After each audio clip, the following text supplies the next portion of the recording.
welcome back to Talk Story with House Majority, and thank you for rejoining us.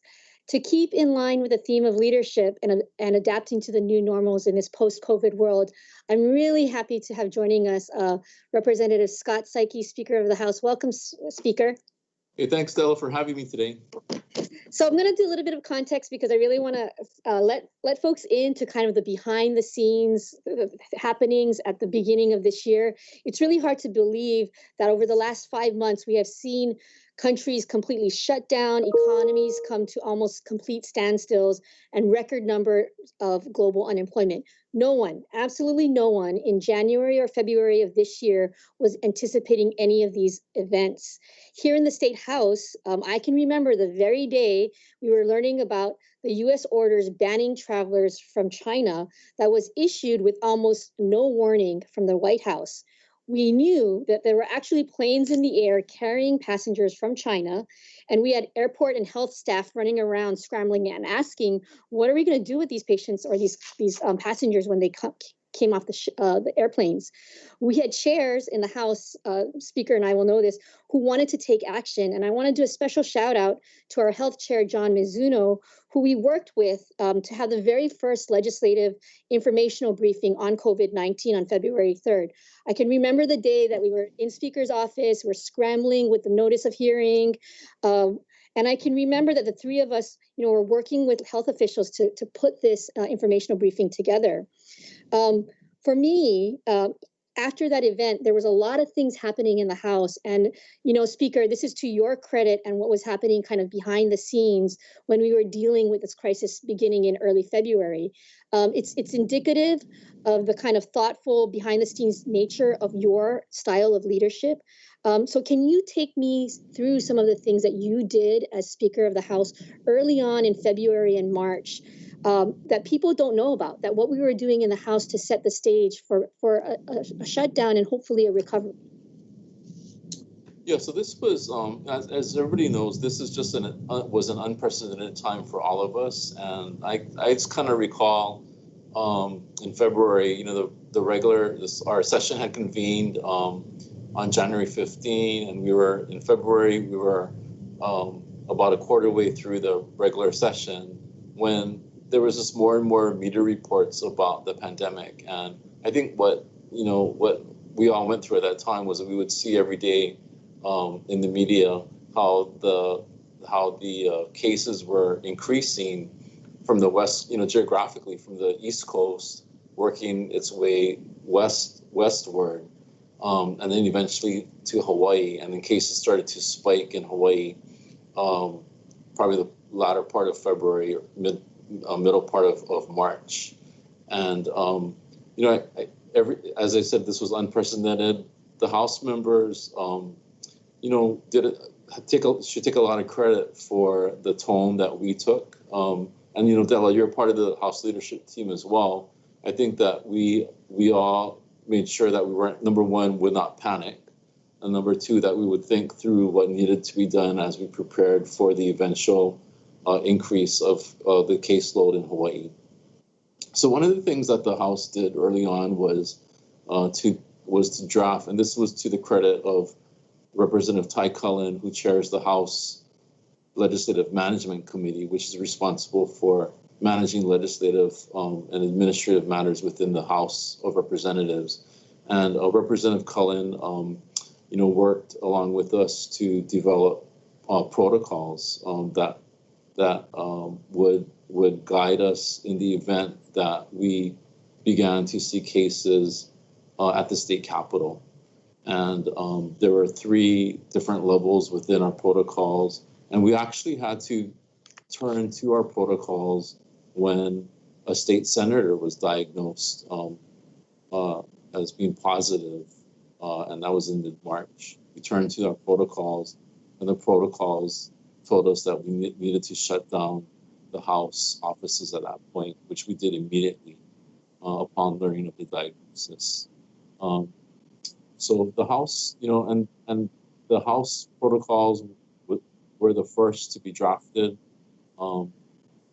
And I believe that other state agencies basically copied the protocols that we did. So we had procedures in place. We saw this coming. You also took another really important step that I think has really set us up after we shut down. Can you talk a little bit about the drafting and the creation of the House COVID-19 committee? Yeah, so on the day that we recessed our regular session, which was March 16th, we introduced a resolution to create the House Select Committee on COVID-19 economic and financial preparedness. And the resolution passed unanimously in the House. The purpose of this committee was to basically bring together not just House members, but also members of the private and nonprofit sectors to basically prepare our state for what we knew would be a very significant financial hit on our state government and our state economy. And, at the beginning, at the outset, what we stated was that we wanted to be in a position where we would prevent state government shutdowns from occurring. There are a bunch of us in the House who were around 10 years ago when we had to institute furlough Fridays as a result of the banking of the Great Recession. And we did not want that to happen again during this pandemic. So that was one of the reasons we created this committee. But the committee has done a really good job. We have about 35 members on the committee. Only 5 of them are House members. The rest are from private sector, the nonprofit sector, the community sector. In fact, we're going to be adding on a couple of two members who are from the Aina Aloha group. It's a group that just recently started to begin the discussion on a statewide basis for how we can incorporate Hawaiian values into the rebuilding of the economy. So this committee has done a really good job. In fact, one of the first tasks that we took on was to develop a public health matrix, a public health risk level matrix. And this matrix was unveiled a couple of weeks ago. We did work with private and nonprofit sector individuals on this, and the matrix basically tells us in color coding, red, orange, yellow, and green, tells us what risk level we're at and what kinds of activities are allowed under each of those risk levels. So we're currently at risk level yellow, and hopefully we'll be at green in a couple of weeks. So, some people like during this time are critical. We don't have access to our leaders. There's no way for us to get our ideas in. But the subcommittee or the COVID-19 committee is now moving into a phase of subcommittees. Can you speak a little bit about what that phase is going to look like and how that might actually engage more people? Because I'm appreciative of the fact that you're going to add Aloha Aina folks to the regular committee. But talk about a little bit so that the public knows what are these subcommittees going to be doing? Okay, so in order to kind of help facilitate the work of the committee, because what became clear to us was that there were more and more people on the committee and with specific ideas. So we began to create a subcommittee. The first one was actually the public health matrix subcommittee. The second one that we created a couple of weeks ago was the tourism subcommittee.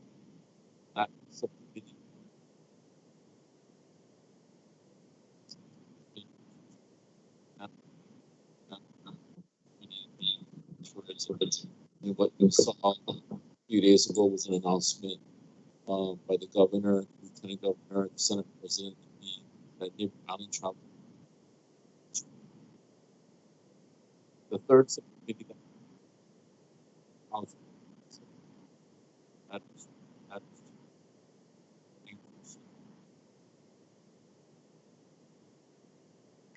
Speaker, can I ask you to pause just a minute? I think we might be having technical difficulties. Can you can you say again what you said from that second point? Sorry about that.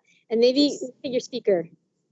The third subcommittee is the Housing and Homelessness Subcommittee, and that is chaired by James Koshiba, who is a housing and homeless community advocate. The purpose of this committee is to explore ways that we can address what we know will be a very significant need for support, especially among renters in Hawaii. So I'm looking forward to this because I think those subcommittees are really reflective of the way that the committee in general is looking at these big issues. I'd like to shift gears a little bit, Speaker. You have always been a vocal proponent of state legislatures exerting their power within our system of government as the driver of public policy and the appropriate branch of government that wields the power of the purse in the interest of the taxpayer. So during this crisis, we have seen you continue to be committed to this fundamental aspect of our constitutional form of government. Can you comment on why it is so important for you to assert the power of the legislature, of the legislative branch?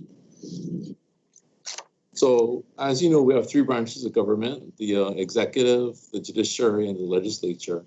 And I have always believed that the legislature is actually the most powerful branch of government, even though we do have a cool ecosystem of government. And the reason why the legislature is the most powerful is actually there's a couple of reasons. One is that the legislature, because we have 76 members, 25 in the Senate, 51 in the House, we are closest to the people. We have a pulse of what people statewide are thinking and feeling and doing. So we are closest to the public, and we have a pulse of what the public is thinking. The second reason is that under the Constitution, the legislature is the body that sets public policy in our state. And we do this through our constitutional authority to appropriate funds, to enact laws, and to provide oversight over the other two branches of government. So the legislature is the most powerful branch in government, and I've always felt that the members needed to know that they need to assert their authority and fulfill these responsibilities. And I appreciate that because the public policy making really is in the hands of the people who are elected by the people.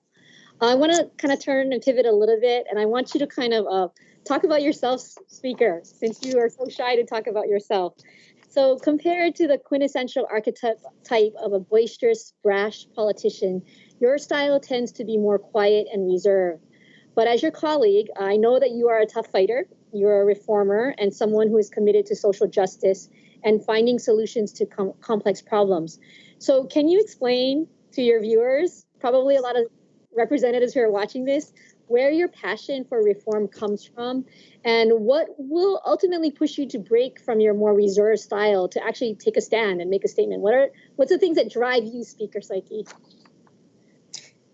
Well, I just don't believe in the status quo, and I feel that there's always room for improvement.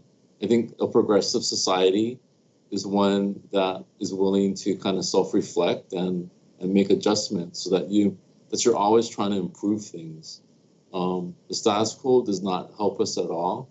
And, what we're learning through this pandemic is what needs to change in government, what needs to change in our state.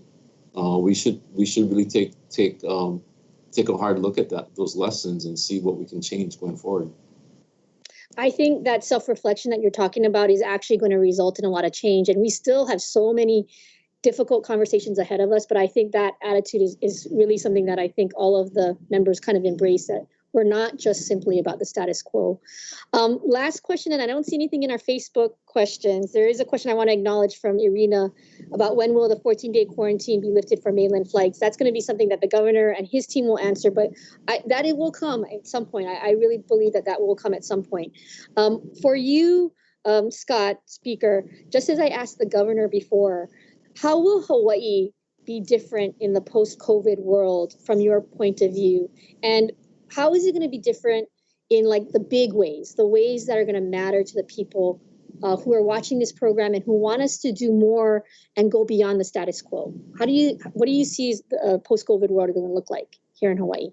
So I think people will be more open to change. I think that Hawaii will be more resilient.